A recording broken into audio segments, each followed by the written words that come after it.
What's going on, guys, and welcome back to another FPL video on the channel. And in today's one we are looking at my team selection for game week 18. But of course, before we do get onto that, let's have a quick update on how we performed in game week 17. And as you guys can see on your screens right now, we had a fantastic week, right? 92 points in game week 17, which meant I got a green arrow from around 1.1 million up to 725k. And I really do hope this is going to be the start of a consistent run of green arrows. Hopefully from this point onwards I can build some sort of consistency and see these green arrows week after week after week, because at the moment I'm sort of up and down, right? One week I get a green arrow, the next week I get a red arrow. So hopefully this is the start of a good consistent run of green arrows. But yeah, game week 17 was really nice. Isak got a hat-trick, Salah captain absolutely just smashed it. A couple clean sheets from Robinson and Colwill. It was a good week, right? It really was a good week. But with that being said, we've already had, you know, our conversation. We've already spoke about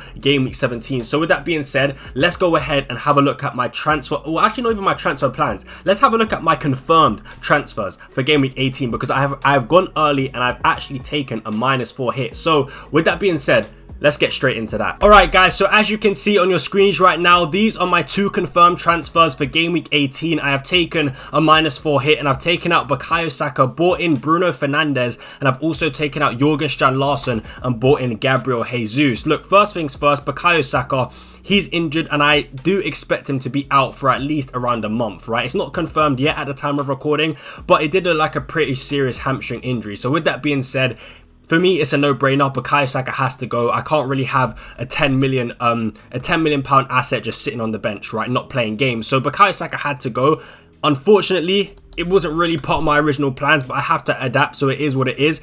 With that being said, I do like Bruno Fernandes as my favourite replacement. For me, it's just the reliability factor of Bruno Fernandes. I like the fixtures that Manchester United have as well, right? I think Wolves away is a pretty decent entry point. I know they've got, you know, a new manager bounce after that win against Leicester away, but I still think on paper it's a good fixture. After that, Newcastle at home, slightly tougher, but still not too bad. Liverpool away, of course, is tough, and then it's Southampton, Brighton, Fulham, Palace, Spurs, Everton, Ipswich. So I think actually the long-term fixtures for Manchester United are really good. But also over this Christmas period, I can trust Bruno Fernandes to start. I can trust Bruno Fernandes to get around 90-minute games. So look, I do like him as an FPL asset over this Christmas period. And I actually think, even though Manchester United lost 3-0 against Bournemouth, I don't think in terms of, you know, creating chances, we were that bad in that game. I really don't think it was...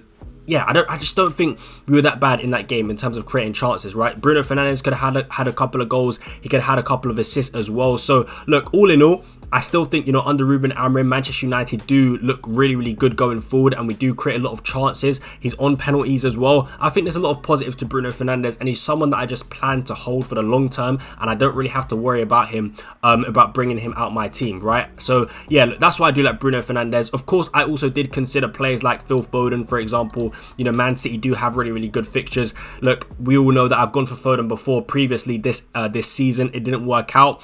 I don't think I want to go back there, even though the fixtures are good. Will he play all these games over the Christmas period? I don't know. Man City just looks so poor going forward. For me, I just don't really like the the Phil Foden move, to be honest. It feels very short term as well, whereas the Bruno Fernandes move feels much more long term. I also did think of going for Odegaard. Now that Saka isn't there, he is on penalties, is on some corners as well. But for me, just the open play goal threat really isn't there with Odegaard, so I don't think I want to go there. Also, because I've got Raya and Gabriel, I've only got space for one more Arsenal player, and I really did want to go for Gabriel Jesus instead. So yeah, that's why I didn't really you know, want to go for Odegaard. I just think when I look at all the options, you know, there is Maddison as well. Pretty decent fixtures, but he's not really reliable in terms of minutes. His output is really good. I can't deny that. But yeah, again, over this Christmas period, how many starts will he get? I truly don't know. We've got the Liverpool attackers, the Liverpool midfielders like Luis Diaz, Diogo Jota. Again, they're not reliable. I can't trust them to start every single game over this Christmas period. So look, for me, the options are a bit meh. No one really stands out to me, and I think out of everyone, Bruno Fernandes really is the one for me, because I just think he's the most reliable. He'll get those minutes. I still think, you know, under Ruben Amorim, Manchester United do look really good. I think we still do create quite a lot of chances. So yeah, for me, I just think Bruno Fernandes is the one. That's why I've gone for him. The other options weren't really appealing that much to me, if I'm being totally honest. And then, of course, we have Jorgen Strand Larsen, who I did take out for Gabriel Jesus. Look, I'm going to be honest, Jorgen Strand Larsen had to go. When you look at these bunch of upcoming fixtures, it's just not good at all. United at home, Spurs away, Nottingham Forest, Newcastle, Chelsea, Arsenal, Villa, Liverpool. It's terrible fixtures. Jorgen Strand Larsen's form is pretty poor as well. He's blanked in the last 4 game weeks. So for me, I just felt it's the perfect time to really get rid of him. And I do like the Jesus pick, because look, Jesus is a man in form right now, right? Of course, he scored a hat-trick in the Carabao Cup against Crystal Palace, and then again in the Premier League he got 2 goals and 1 assist, so he is in form. I do like the upcoming fixtures that Arsenal have, starting off with Ipswich at home. I like it a lot. Brentford is slightly tougher away from home, but then Brighton, Spurs, Villa, Wolves, I think these are good fixtures for an attacker on paper. So look, for me, I think the mid to long term fixtures for Arsenal are really good. Jesus is a man in form, and also he's a massive differential, and I feel like I need a few differentials to help me climb those ranks, and I'm willing to back Jesus, right, because he does seem like a player in good form at the moment, and I just sort of like, I kind of like the idea of backing a player who's in form with pretty decent fixtures. So look, for me, Jesus is the one. In my opinion, it's the move that I'm happy with, and it's a move that I have already made. Of course, it is for a -4, but yeah, it is what it is. I'm pretty happy with it, and I wouldn't be surprised if he does outscore Strand Larsen by 4 points this week anyway. So yeah, look, with that being said, those are my 2 confirmed transfers for game week 18. Let me know what you guys do think of these transfers down below in the comments. Was I wrong for taking out Strand Larsen for Jesus? Am I wrong for bringing in Bruno Fernandes? Should I have bought in Odegaard? Should I have bought in Foden? Let me know what you guys do think of my game week 18 confirmed transfers. But with that being said, guys, let's go ahead and move on to my team selection for game week 18. All right, guys, so let's have a look at my final team selection for game week 18, and we'll start things off with the goalkeeper and the defense. And in goal, we've got David Raya, then a back 3 of Gabriel, Levi Cole, and Mazraoui. Look, we've got double Arsenal defense up against Ipswich at home. It's a really good fixture. I'm expecting a clean sheet. It's as simple as that. Ipswich are one of the worst teams in the Premier League, guys, and I still think Arsenal are one of the best defensive teams along with Liverpool in the Premier League. So look, I'm happy with Raya and Gabriel for the long term, and I'm happy with them in this fixture for game week 18 against Ipswich at home. I'm expecting a clean sheet, so hopefully they can give me what I need. Hopefully they can give me what I want, which is a clean sheet and some FPL points. But Levi Cole up against Fulham at home, a slightly tougher fixture for Chelsea, but again, with them being at home, I do feel like they are very more than capable of getting a clean sheet in this game. So yeah, I'm pretty confident with Levi Cole. And then of course we've got Mazraoui up against Wolves away from home.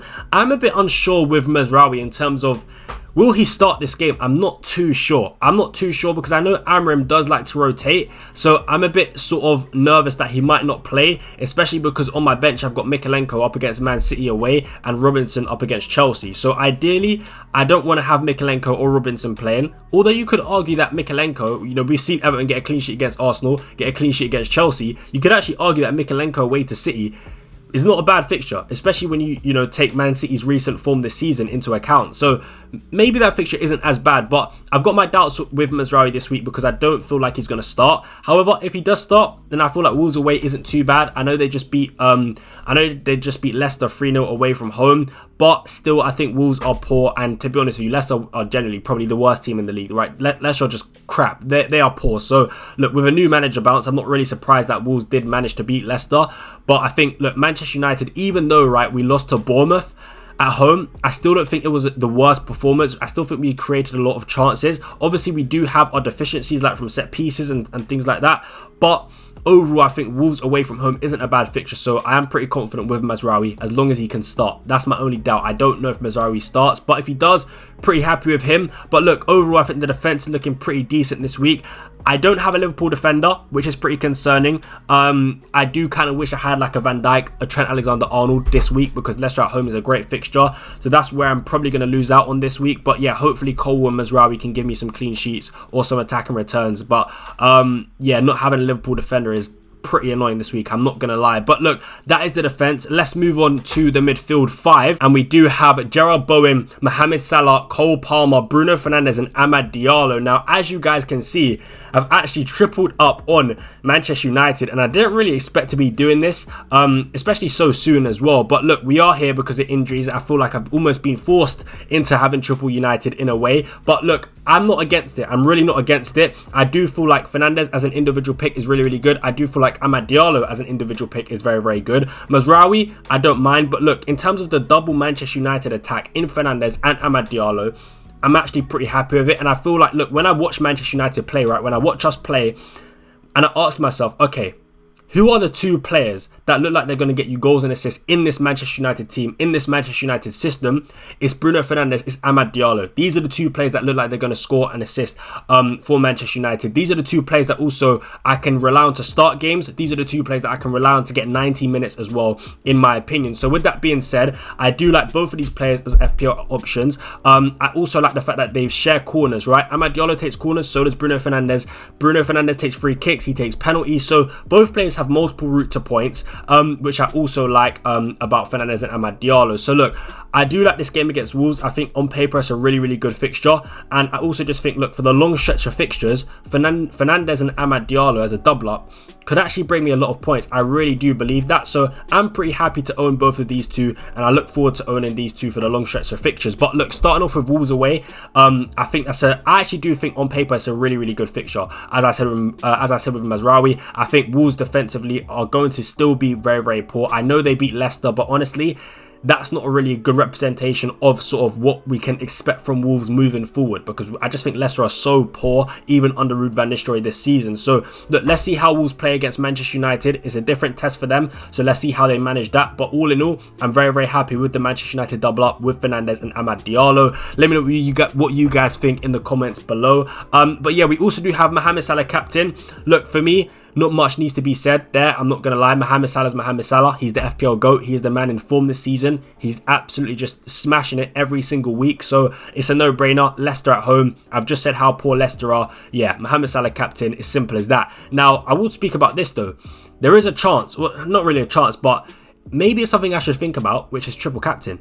Do we triple captain Mohamed Salah against Leicester at home? Because look, Leicester are poor, right? Simple as that. They're really, really poor defensively. They do concede a lot of chances, and we know how good Liverpool are. This could be a cricket score. This could be 5, 6, 7-0. I'm being honest. So if that is the case, do we think Mohamed Salah is a genuinely good triple captain option this week? Now, I've always stuck by sort of my idea of using triple captain in a double game week. So based off that, I feel like I'm not going to do it. But I actually feel like this week isn't a bad week to triple captain Mohamed Salah. I feel like, and the only reason I'm not going to do it is because if I was going to play a triple captain in a single game week, I would have already done it with Erling Haaland in game week 2 when he played Ipswich at home. So look, because I didn't do it then, I'm going to stick to my sort of rule of using my triple captain in a double game week instead. However, if you guys are thinking about using triple captain now against for Salah against Leicester at home, I would go for it, man. If you don't mind using it in a single game week, I would go for it, because I do think it's a decent option.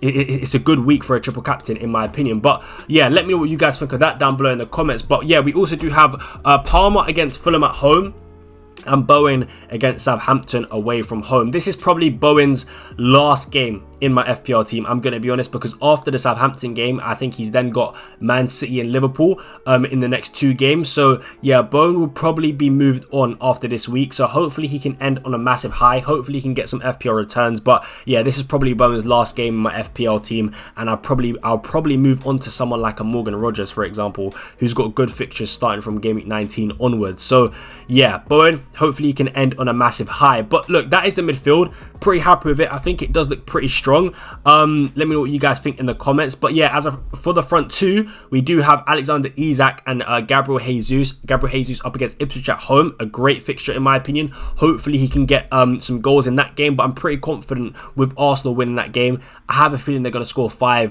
or 5 goals in that game, right? I think Ipswich are so poor. So yeah, Gabriel Jesus, hopefully he's involved in the goals. And we also do have Alexander Isak, the man in form, up against Aston Villa at home. Again, I think on paper it's a pretty decent fixture. I don't think the Aston Villa defense is that great. So yeah, for me, I think Isak, just really, really happy with him. I think Isak, for me, he's not leaving my team. I don't think he'll ever leave my team unless he gets injured. He's just a long-term hold, set and forget for me in my team. Really, really happy with him. Can rely on him to start on penalties, 90 minutes. He's just everything I want in an FPL asset. So yeah, really, really happy with Alexander Isak moving forward. And then on the bench, we've got Fabianski up against Southampton. I'm not going to start him ahead of Raya, who's got Ipswich. We've got Danny Welbeck, who's still injured, up against Brentford at home. Not going to lie, if Danny Welbeck was fit to play, I probably wouldn't have bought in Jesus this week, and I probably would have started Welbeck up against Brentford at home, because I do think it's a good fixture. But unfortunately, Welbeck's injured. I don't really know when I'm going to take him out yet. Yeah, I'm not really sure. Yeah, I've had other fires to put out, but we'll see what we do with Danny Welbeck. I might just keep him till he's back fit to play, in all honesty. I'm not really sure yet.